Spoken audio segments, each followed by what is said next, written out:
हर व्यक्ति जो है दूसरों की सलाह से ही अपने आप को बनाने पे तुला हुआ है ना।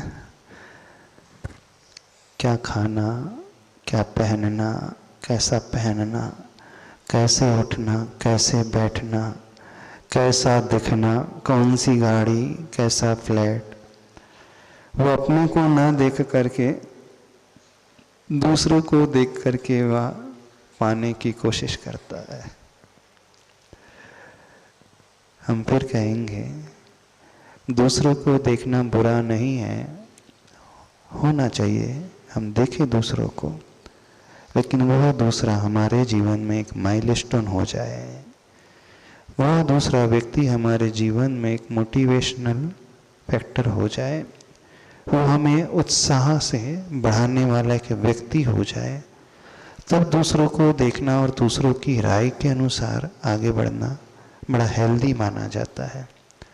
लेकिन तुलनात्मक दृष्टि से दूसरों को देख करके आप अपने आप को बनाने की कोशिश करोगे तो जीवन में हमेशा दुखी ही रहोगे।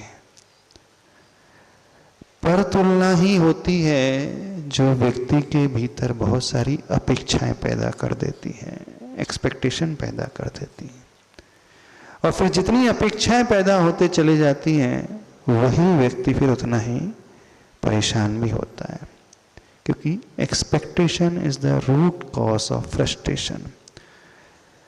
एक्सपेक्टेशन की अधिकता ही व्यक्ति को निराशा में डुबोने वाली होती है, और ये हम पर तुलना से ही सीखते हैं।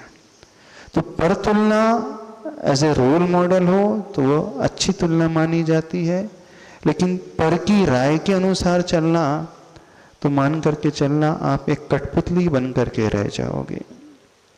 कठपुतली की खेल में कठपुतली सिर्फ नाचते रहती है और पर्दे के पीछे वाला व्यक्ति उसे नचाता रहता है। आज हर इंसान एक कठपुतली बन चुका है और उसकी डोर किसी एक व्यक्ति के हाथ में नहीं है, उसकी डोर कईयों के हाथ में है। सामने वाले जैसा चाहे हमें नचा सकते हैं, हमें हंसना है, मुस्कुराना है, शांत बैठना है, उदास हो जाना है, मौन ले लेना है, खिलखिलाना है। यानी हम क्या पपेट बन गए हैं क्या? वो तो बेजान होती कठपुतली, जड़ वस्तु होती है।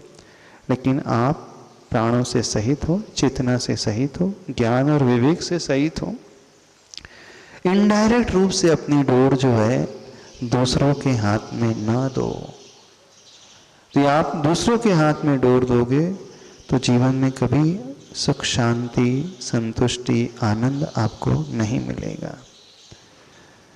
जीवन में आगे बढ़ने के लिए हाँ सलाह लेना चाहिए, जो इस फील्ड में एक्सपर्ट हो, जो जानकार हो, जो समझता हो।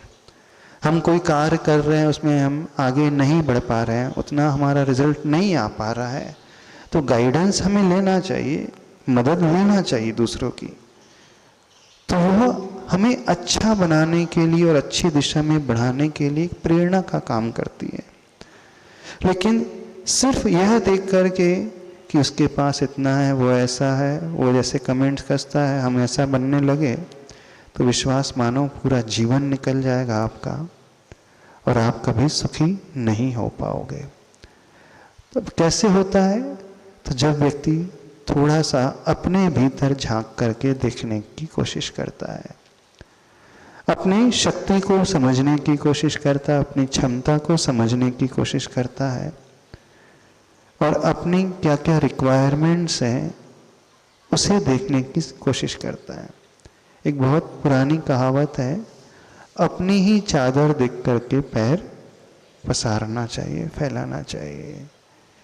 आपकी जितनी बड़ी चादर है उतने ही पैर फैलाओ, आपकी जितनी कुवत है उसे देख करके आप जीवन में आगे बढ़ें, कोई भी कार्य करें, क्योंकि सबकी चादर भिन्न भिन्न होती है, सबकी सराउंडिंग भिन्न भिन्न होती है, सबका पुण्य अलग होता है और सबकी क्षमताएं भिन्न भिन्न होती हैं। तो दूसरों की राय पर, दूसरों को देख करके, दूसरों के थोड़े से कोई भी बात कहने से हम कोई भी जीवन का डिसीजन ना लें, हाँ, यदि कोई राय देने वाला व्यक्ति समझदार है, विवेकशील है और उसका उद्देश्य अंदर से आपको बढ़ाना है, आपकी कमियों को दूर करना है, जो एकदम निस्वार्थ होकर के करुणा से भरा हुआ है, वो वास्तव में हमें ऊपर उठता हुआ देखना चाहता है, हमें सुखी बनाना चाहता है, जिसका कोई पक्षपात नहीं है, ऐसा व्यक्ति आपको यदि कोई राय दे दे, ऐसा निस्वार्थी व्यक्ति दे दे, तो समझना फिर उसकी राय में कोई दम है, वो अंतरंग से हमें सही में बदलना चाहता है। यदि हमारी इतनी क्षमता नहीं है कि अपना अध्ययन हम स्वयं कर सकें, तो जीवन में कोई ऐसा व्यक्ति आप अवश्य बना लो जो उस स्टेज पर बैठा हुआ है, समझदार है, विवेकशील है, वो दूसरों पर हंसने वाला नहीं है, दूसरे के दुख दर्द को, उसकी परिस्थिति को समझने वाला है और उसके अनुसार वो वास्तविक राय देने वाला है। तो ऐसा कोई मेंटर आपके जीवन में, ऐसा कोई गाइड आ जाए तो फिर आप उसकी राय ले सकते हैं। नहीं है तो एक नियम ये बनाओ, अपने ही आप को अंतरंग से पहचानने की कोशिश करो और अपनी शक्ति को और सराउंडिंग को पहचानने की कोशिश करो, फिर जीवन में उन कार्य को करें।